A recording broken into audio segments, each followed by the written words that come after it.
한국은 공짜로 안보를 누리고 make a 있다. lot of money. 방위비 And they're very 3배는 good. 더 내라. They're very good. 주한미군 4,500명 감축. 이게 진짜 철수일까? 단순한 협박. 아니면 한국을 향한 미국의 마지막 계산? 그런데 이번엔 한국이 움직였습니다. 제가 알던 한국은 오히려 강력한 무기가 있습니다. 지금부터 미국도 몰랐던 한국의 진짜 전략이 공개됩니다. 안녕하세요. 저는 사라 그린입니다. 10년 전 한국 특파원으로 일했던 미국인 저널리스트죠. 지금은 조지 워싱턴 대학교 전략국제문제연구소에서 동아시아 정책을 연구하고 있습니다. 그런데 2025년 제 인생을 완전히 바꾼 일이 벌어졌습니다. 방위비 3배 올려라. 안 그러면 우리 애들 다 빼겠다.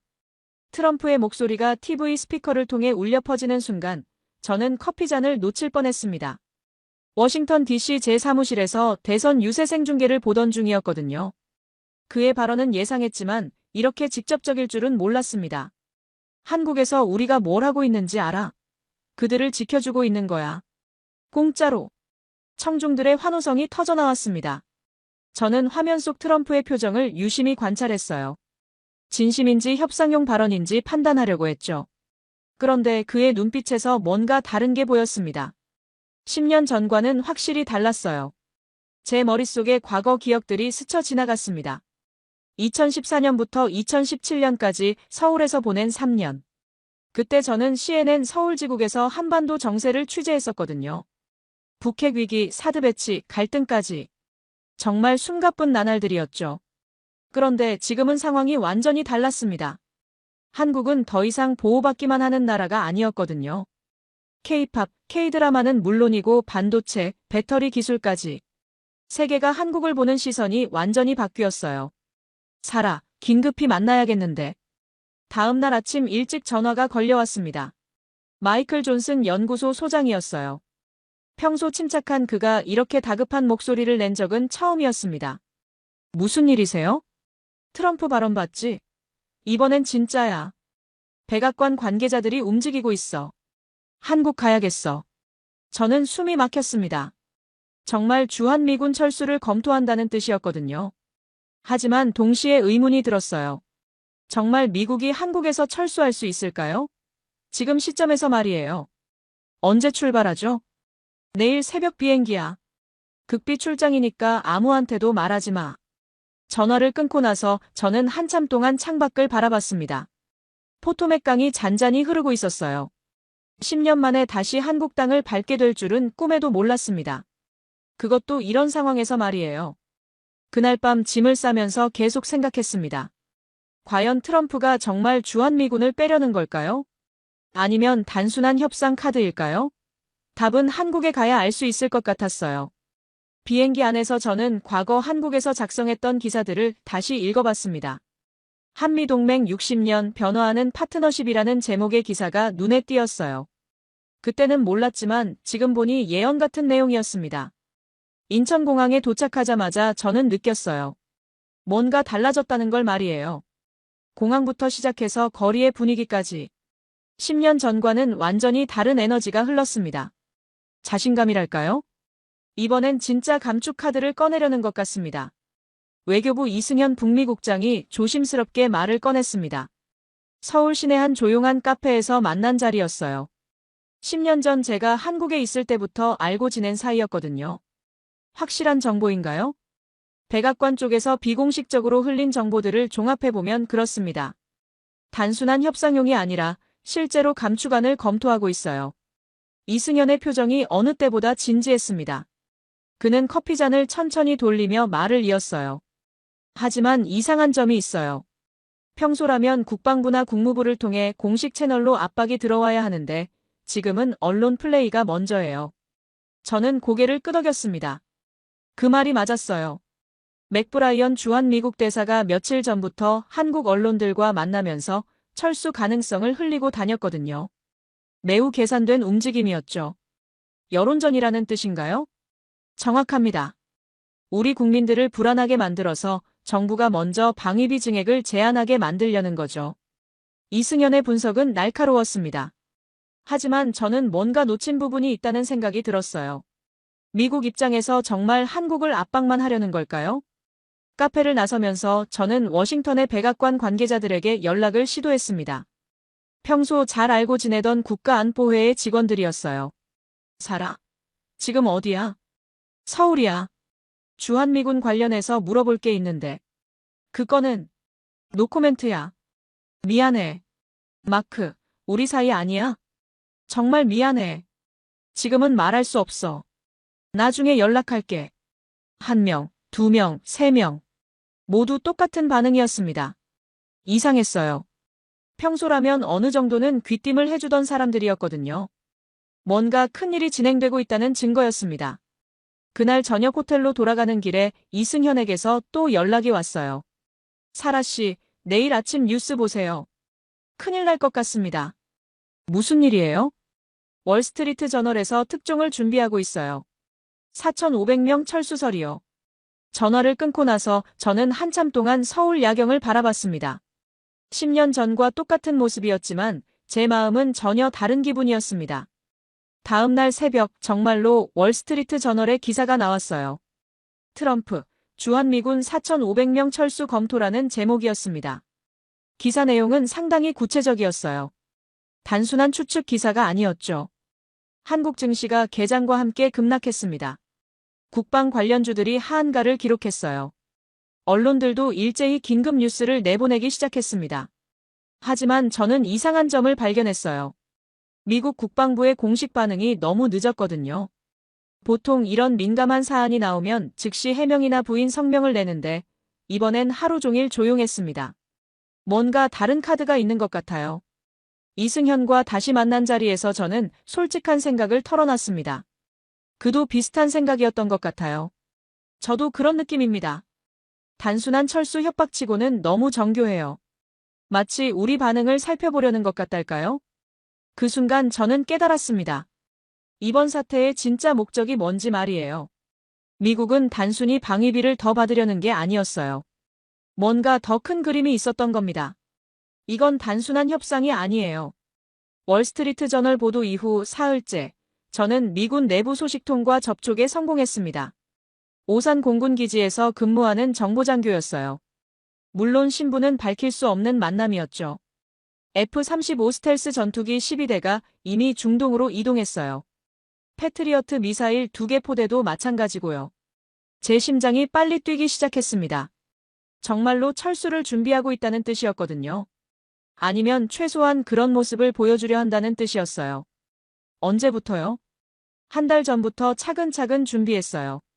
하지만 이상한 건 핵심 전력은 그대로 두고 있다는 점이에요. 저는 고개를 갸우뚱했습니다. 진짜 철수라면 핵심 전력부터 빼는 게 맞거든요. 이건 뭔가 다른 목적이 있어 보였어요. 그날 저녁 이승현으로부터 충격적인 소식을 들었습니다. 백악관 내부 문건이 한국 정부에 전달됐다는 거였어요. 한국은 선택의 시간이다. 진정한 동맹인지 아니면 단순한 보호 대상인지. 문건의 핵심 내용이었습니다. 저는 소름이 돋았어요. 이건 단순한 방위비 인상 요구가 아니었거든요. 한미 관계의 근본적 재정의를 요구하는 내용이었습니다. 미국 쪽 반응은 어때요? 복잡해요. 국방부는 반대하고 백악관은 밀어붙이려 하고 의회도 찬반이 갈려 있어요. 이승현의 표정이 어느 때보다 심각했습니다. 그는 핸드폰을 잠깐 확인하더니 한숨을 쉬었어요. 방금 청와대에서 연락 왔어요. 내일 국가안보회의 긴급 소집이래요. 저는 그 순간 무언가 중대한 결정이 내려질 것 같다는 예감이 들었습니다. 하지만 동시에 의문도 들었어요. 정말 미국이 한국을 포기할 수 있을까요? 다음 날 아침, 저는 용산 미군기지 근처를 걸어봤습니다. 10년 전과 비교해 확실히 달라진 게 있었어요. 주변 상권도 그렇고 한국인들의 표정도 그랬습니다. 미군 철수? 그럼 그렇지 뭐. 지나가던 대학생의 말이 제 귀에 들렸어요. 10년 전 같았으면 큰일 났다는 반응이 먼저 나왔을 텐데 지금은 달랐습니다. 어떤 자신감 같은 게 느껴졌어요. 카페에서 만난 시민들과 대화를 나눠봤습니다. 반응은 생각보다 차분했어요. 솔직히 우리가 미국한테 얼마나 중요한 나라인데요. 철수한다고 해봤자 금방 돌아올 거예요. 중국 견제하려면 한국이 필수 아닌가요? 미국이 바보가 아닌 이상 못 나갈 거예요. 시민들의 반응을 들으면서 저는 놀랐습니다. 10년 전과는 완전히 다른 인식이었거든요. 한국 사람들이 자신들의 가치를 정확히 알고 있었어요. 그날 오후 저는 충격적인 정보를 입수했습니다. 미국 국방부 내부 문서였어요. 제목은 한반도 전략 자산의 대중국 억제 효과였습니다. 문서 내용은 상당히 구체적이었어요. 주한미군이 중국을 겨냥한 최전선 기지 역할을 한다는 것, 특히 오산과 군산. 기지가 베이징과 상하이를 직접 타격할 수 있는 거리에 있다는 점이 강조되어 있었습니다. 이런 자료를 어떻게 구했어요? 이승현에게 문서를 보여주자 그의 표정이 달라졌어요. 이거 진짜예요? 만약 사실이라면 뭐가 달라져요? 미국이 정말로 철수할 수 없다는 증거가 되죠. 북한 때문이 아니라 중국 때문에 말이에요. 저는 그제서야 이번 사태의 진짜 그림을 보기 시작했습니다. 주한미군은 한국 방어가 아니라 중국 견제가 주 목적이었어요. 그렇다면 철수 위협은 정말 빈 카드에 불과할 수도 있었습니다. 하지만 여전히 의문이 남았어요. 미국이 진짜 원하는 게 뭘까요? 그 답을 찾기 위해 저는 더 깊이 파고들기로 결심했습니다. 진실은 분명 어딘가에 숨어 있을 테니까요. 이곳에서 베이징까지는 1시간입니다. 오산 공군기지를 방문한 저에게 미군 장성이 한 말이었어요. 제임스 워커 준장이었습니다. 그는 활주로를 가리키며 담담하게 설명을 이어갔습니다. F-35가 이곳에서 이륙하면 중국 주요 도시까지 1시간이면 충분해요. 베이징, 상하이, 선양 모두 사정권 아닙니다. 저는 숨이 막혔습니다. 지금까지 주한미군이 북한 때문에 있다고 생각했는데 진짜 목표는 중국이었던 거예요. 그것도 핵심 타격 거점으로 말이죠. 그럼 북한은? 물론 중요하죠. 하지만 솔직히 말하면 부차적인 문제예요. 진짜 게임은 중국과의 경쟁이니까요. 워커 준장의 말은 충격적이었습니다. 하지만 동시에 모든 퍼즐이 맞춰지는 느낌이었어요.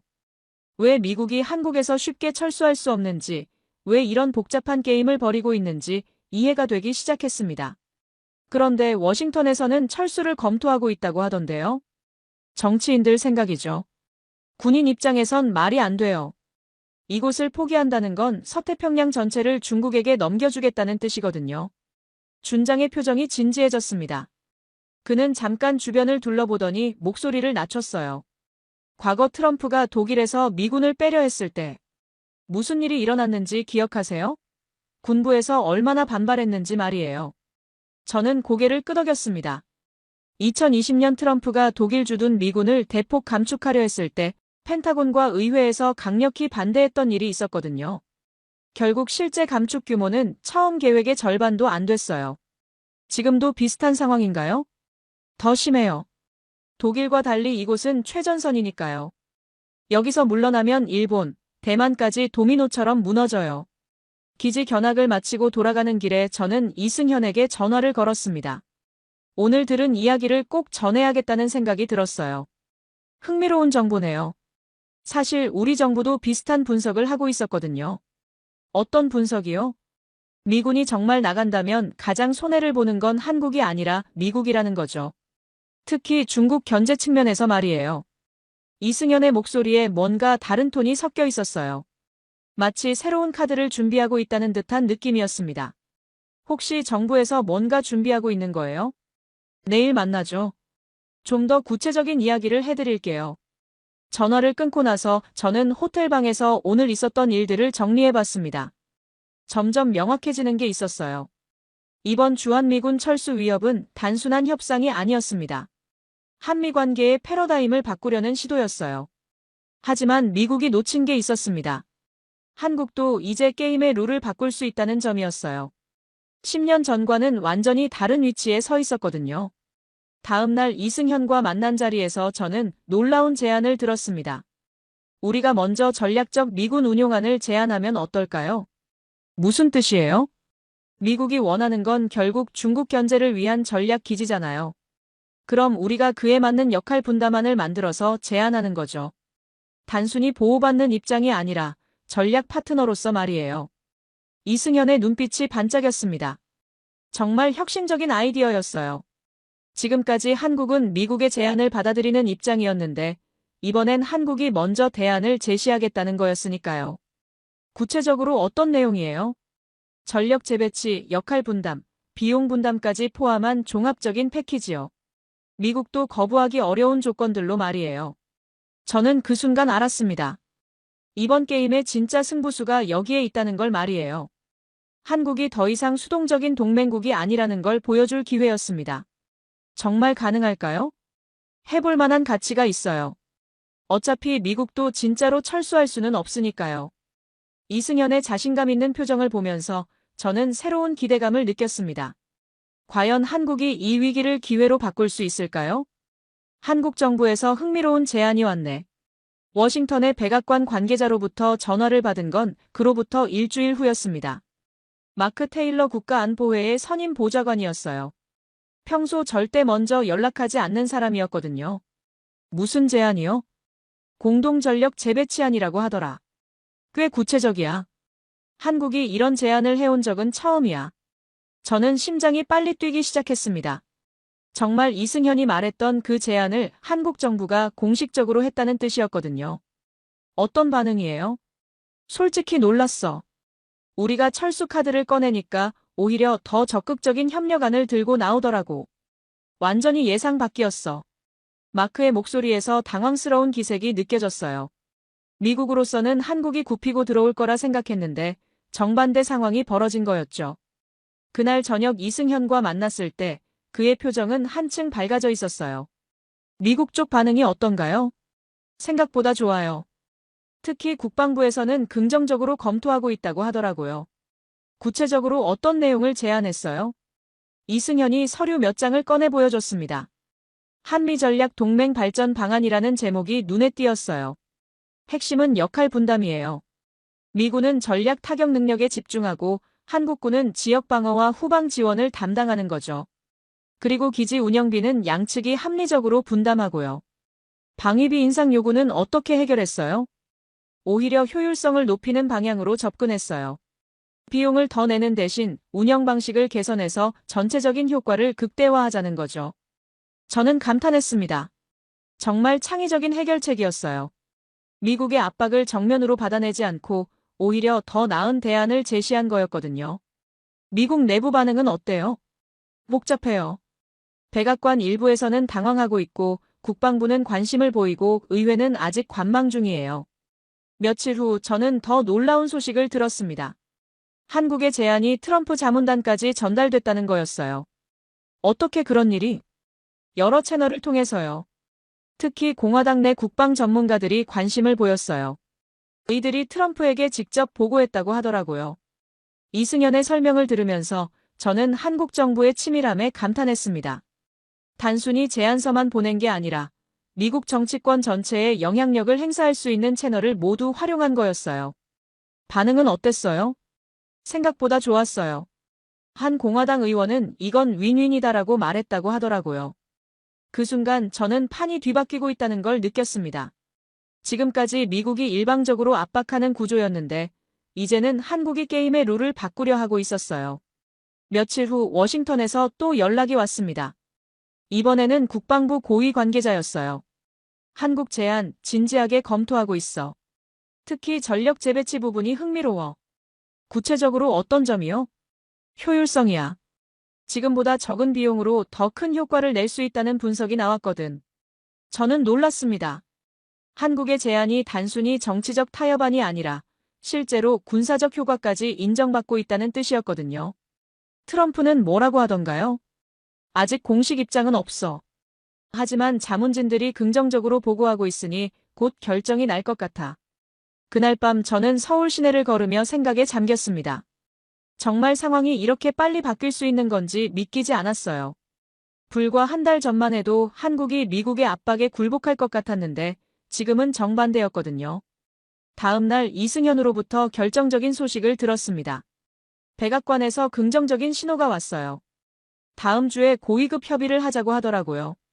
정말요? 네. 그것도 한국의 제안을 기반으로 해서요. 완전히 판이 바뀐 거죠. 저는 그 순간 깨달았습니다. 한국이 정말로 해낸 거였어요. 미국의 압박을 오히려 기회로 바꾼 거였습니다. 더 이상 보호받는 동맹국이 아니라 전략을 함께 설계하는 파트너가 된 거였어요. 어떻게 이런 일이 가능했을까요? 타이밍이었어요. 미국도 중국 견제를 위해서는 한국이 필요하다는 걸 알고 있었거든요. 우리가 그 점을 정확히 파악하고 대응한 거죠. 이승연의 분석은 정확했습니다. 한국이 자신의 전략적 가치를 정확히 알고 그것을 바탕으로 주도적인 제안을 한 게 승부수였어요. 하지만 아직 끝난 게 아니었습니다. 진짜 결과는 며칠 후에 나올 예정이었거든요. 과연 트럼프가 어떤 결정을 내릴까요? 주한미군 철수 대신 재편성을 추진한다. 백악관 발표가 나온 건 그로부터 사흘 후였습니다. 저는 CNN 뉴스를 통해 실시간으로 지켜봤어요.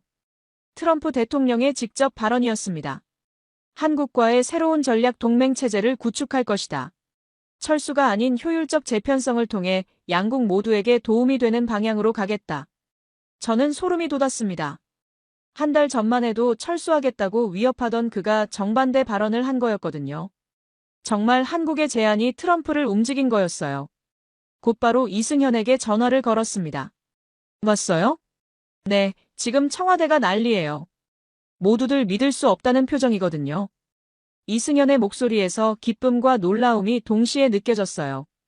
아무리 자신감을 보였지만 실제로 이런 결과가 나올 줄은 몰랐던 것 같았습니다. 구체적으로 어떤 내용인가요? 감축이 아니라 재배치예요. 일부 부대는 역할을 바꾸고 일부는 최신 장비로 교체하는 거죠. 전체 규모는 비슷하게 유지하면서 말이에요. 몇 시간 후 펜타곤에서도 공식 브리핑이 있었습니다. 제임스 워커 준장이 직접 나서서 설명했어요. 이번 재편성의 핵심은 숫자가 아닌 질의 문제입니다. 더 효율적이고 미래지향적인 전력 구조로 바꾸는 거죠. 준장의 말을 들으면서 저는 며칠 전 오산기지에서 했던 대화가 떠올랐습니다. 그때 그가 보여준 확신이 결국 현실이 된 거였어요. 한국 언론들의 반응도 흥미로웠습니다. 처음에는 당황스러워하더니 점차 긍정적인 분석들이 나오기 시작했어요. 한국의 전략 외교가 승리했다. 철수 위협을 오히려 동맹 강화의 기회로 만들었다. 이런 헤드라인들이 신문 일면을 장식했습니다. 시민들의 반응도 비슷했어요. 역시 우리나라가 만만하지 않지. 미국도 우리 없으면 안 된다는 걸 인정한 거네. 카페에서 들려오는 시민들의 대화였습니다. 한 달 전에 불안했던 분위기와는 완전히 달랐어요. 그날 저녁 이승현과 마지막 만남을 가졌습니다. 제가 며칠 후 워싱턴으로 돌아가야 했거든요. 정말 대단한 일을 해내셨네요. 우리 모두가 해낸 거죠. 특히 사라 씨가 미국 쪽 정보를 많이 전해주셔서 큰 도움이 됐어요. 이승현이 겸손하게 말했지만 저는 알고 있었어요. 이번 성공의 핵심은 한국 정부의 전략적 사고였다는 걸 말이에요. 앞으로 어떻게 될까요? 더 나아질 거예요. 이번 일로 한미 관계의 패러다임이 바뀌었거든요. 이제는 진짜 동등한 파트너가 된 거죠. 그의 말을 들으면서 저는 지난 한 달을 되돌아봤습니다. 처음에는 위기처럼 보였던 상황이 결국 기회가 된 거였어요. 한국이 보여준 외교적 역량은 정말 놀라웠습니다. 다음 날 인천공항으로 가는 길에 저는 문득 생각했습니다. 10년 전 제가 떠났던 한국과 지금의 한국은 정말 다른 나라 같았어요. 자신감, 전략적 사고, 국제적 감각 모든 면에서 완전히 달라졌습니다. 공항에서 이승현이 배웅을 나왔어요. 다음에 또 오세요. 그때는 더 좋은 소식들로 가득할 거예요. 꼭 그럴게요. 정말 많은 걸 배워갑니다. 비행기에 오르면서 저는 확신했습니다. 이번 일은 단순한 외교적 승리가 아니라 한국이 새로운 차원으로 올라선 상징적 사건이라는 걸 말이에요. 워싱턴으로 돌아온 지 일주일 후, 저는 과거 한국에서 촬영했던 영상들을 다시 보고 있었습니다. 2015년 IMF 경제위기 극복 20주년 특집 때 만든 다큐멘터리였어요. 화면 속에는 명동거리의 모습이 담겨 있었습니다. 그때만 해도 경제 회복에 대한 불안감이 여전히 남아있던 시절이었죠. 사람들의 표정에서 조심스러움이 느껴졌어요. 정말 우리가 잘 살 수 있을까요? 당시 인터뷰했던 한 시민의 말이 들려왔습니다. 소박하지만 간절한 바람이 담긴 목소리였어요. 그 다음 영상은 2016년 사드 배치 당시 촬영한 것이었습니다. 국민들이 찬반으로 나뉘어 격렬하게 토론하는 모습이었죠. 그때는 한국이 미국과 중국 사이에서 선택을 강요받는다는 분위기가 강했어요. 우리는 왜 항상 선택해야만 하는 거죠? 한 대학생이 카메라를 향해 했던 말이었습니다. 그 절망적인 표정이 아직도 선명했어요. 하지만 이번에 본 한국은 완전히 달랐습니다. 선택을 강요받는 입장이 아니라 오히려 선택지를 제시하는 입장이 된 거였어요. 10년 만에 이런 변화가 가능하다는 게 믿기지 않았습니다. 내가 10년 전에 봤던 나라와 완전히 달라졌군. 저도 모르게 혼잣말이 나왔어요. 정말 격세지감이었습니다. 그때 전화벨이 울렸어요. 한국에서 걸려온 전화였습니다. 사라 씨, 저예요. 이승현이에요. 안녕하세요. 무슨 일이세요? 좋은 소식이 있어서요. 미국 언론들이 이번 일을 어떻게 보도하고 있는지 아세요? 아직 자세히는 못 봤어요. 뉴욕타임스에서 특집 기사를 냈어요. 한국의 전략 외교가 트럼프를 움직였다는 제목으로요. 저는 깜짝 놀랐습니다. 미국 언론이 이번 사태를 한국의 승리로 해석하고 있다는 뜻이었거든요. 정말요? 네. 워싱턴 포스트도 비슷한 논조예요. 한국이 더 이상 일방적으로 보호받는 나라가 아니라는 분석들이 많아요. 전화를 끊고 나서 저는 즉시 해당 기사들을 찾아봤습니다. 정말 놀라운 내용이었어요. 한국은 미국의 압박을 정면 돌파하는 대신 창의적인 대안을 제시했다. 이는 전통적인 한미 관계의 패러다임을 바꾼 역사적 사건이다. 뉴욕타임스 기사의 한 구절이었습니다. 미국 언론조차 한국의 외교 역량을 인정하고 있었어요. 며칠 후 저는 이승현과 화상통화를 했습니다. 그의 표정이 한층 밝아져 있었어요. 요즘 정말 바쁘시겠어요. 맞아요. 여러 나라에서 한국의 사례를 배우고 싶다고 연락이 와요. 어떻게 미국과 이런 협상을 할 수 있었는지 궁금해하더라고요. 정말 대단하네요. 하지만 이건 시작일 뿐이에요. 앞으로 해야 할 일이 더 많거든요. 이승현의 말을 들으면서 저는 한국의 미래가 더욱 기대됐습니다. 이제 정말 다른 나라들이 배우고 싶어하는 모델이 된 거였어요. 한 가지 말씀드리고 싶은 게 있어요. 이승현이 진지한 표정으로 말을 이었습니다. 뭔가요? 이번 일을 계기로 한미 관계가 완전히 바뀔 것 같거든요. 그의 말에 저는 할 말을 잃었습니다. 미국인인 제가 한국인으로부터 그런 말을 듣다니 상상도 못했던 일이었어요. 과찬이세요. 아니에요. 진심이에요. 이제는 우리가 배워야 할 동맹이 됐어요. 화상통화를 마치고 나서 저는 오랫동안 생각에 잠겼습니다. 정말 한국이 그런 나라가 될 수 있을까요? 미국이 배워야 할 만큼 성숙한 외교 능력을 보여준 걸까요? 답은 이미 나와 있었습니다. 지난 한 달간 제가 직접 목격한 것들이 모든 걸 증명하고 있었거든요. 지금은 전략상 필요해. 3개월 후 트럼프의 재선 유세 현장에서 나온 말이었습니다. 한 기자가 주한미군에 대해 질문했을 때 그가 한 답변이었어요. 저는 TV를 통해 실시간으로 지켜보고 있었습니다. 한국은 이제 우리의 진정한 파트너야. 함께 중국을 견제하는 중요한 동맹국이지. 완전히 바뀐 어조였습니다. 불과 몇 달 전만 해도 철수하겠다고 위협하던 그가 이제는 전략적 파트너라고 말하고 있었어요. 다음 날 워싱턴 포스트에 흥미로운 분석 기사가 실렸습니다. 한국이 트럼프를 설득한 방법이라는 제목이었어요. 한국은 미국의 압박에 굴복하지 않고 오히려 더 나은 대안을 제시했다. 이는 소규모 국가가 강대국과 협상하는 새로운 모델을 제시한 사례다. 기사를 읽으면서 저는 지난 몇 달을 되돌아봤습니다. 정말 극적인 변화였어요. 위기가 기회로 바뀌고 압박이 협력으로 전환된 거였죠. 그날 오후 조지 워싱턴 대학교에서 특별 세미나가 열렸습니다. 주제는 한미동맹의 새로운 패러다임이었어요. 저도 발표자 중 한 명으로 참석했습니다. 이번 사례에서 가장 주목할 점은 한국의 전략적 사고입니다. 제가 발표를 시작하자 청중들이 집중하기 시작했어요. 한국은 미국의 압박을 정면으로 받아내지 않고 창의적인 해결책을 제시했습니다.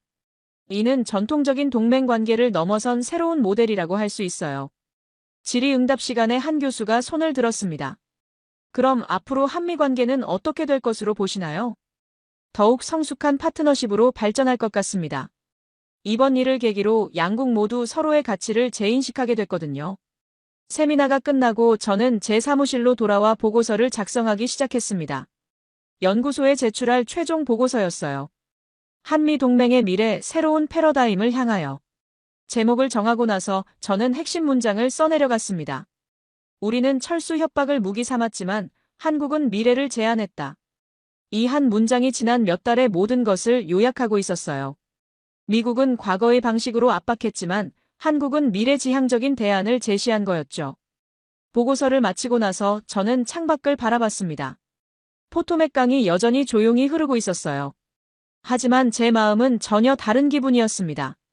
며칠 후 놀라운 소식을 들었습니다. 한국 정부가 다른 나라들과도 비슷한 전략적 협력을 추진하고 있다는 거였어요. 호주, 인도, 심지어 유럽 국가들과도 말이죠. 정말 한국이 새로운 외교 모델을 만들어가고 있는 것 같네요. 동료 연구원이 제게 한 말이었습니다. 저도 같은 생각이었어요. 한 달 후 저는 다시 한국을 방문할 기회가 생겼습니다. 이번에는 연구소 공식 출장이었어요. 한국의 성공 사례를 더 자세히 연구하라는 지시였습니다. 인천공항에 내리자마자 저는 느꼈습니다. 몇 달 전과는 또 다른 분위기였어요. 더욱 자신감 넘치는 에너지가 느껴졌습니다. 이승현과 재회한 자리에서 저는 솔직한 감정을 털어놨습니다. 정말 대단해요. 이제 미국에서도 한국을 배우려고 해요. 과찬이세요. 하지만 분명한 건 이제 우리가 선택받는 입장이 아니라 선택하는 입장이 됐다는 거죠.